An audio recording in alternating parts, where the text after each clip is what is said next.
আগামীকালের রাশিফল চন্দ্র রাশির ওপর মীন রাশি 4 নভেম্বর 2025। আপনার বন্ধুদের বা পরিবারের সাথে আনন্দদায়ক সফর আপনাকে ভারমুক্ত করবে। আপনার ভাইবোনদের সহায়তায় আজ আপনি আর্থিক সুবিধা অর্জন করতে পারবেন। আপনার ভাইবোনদের কাছ থেকে পরামর্শ নিন। ঘরে উৎসবের বাতাবরণ আপনার উত্তেজনা কম করবে। নিশ্চিত করুন যে আপনিও নীরব দর্শক না হয়ে থেকে এতে অংশগ্রহণ করছেন। সারাটা দিন খুশি এবং আনন্দের সুন্দর বার্তায় ভরে থাকবে।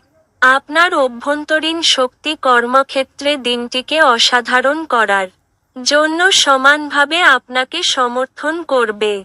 বাণিজ্যিক উদ্দেশ্যে গৃহীত ভ্রমণ লম্বা দৌড়ে লাভদায়ক প্রমাণিত হবে। নারীরা শুক্র থেকে এবং পুরুষেরা মঙ্গল থেকে উৎপত্তি লাভ করে। কিন্তু আজ এমন দিন যেখানে শুক্র ও মঙ্গল একে অপরের মধ্যে দ্রবীভূত হয়ে যাবে। আপনার ভাগ্যবান সংখ্যা 6।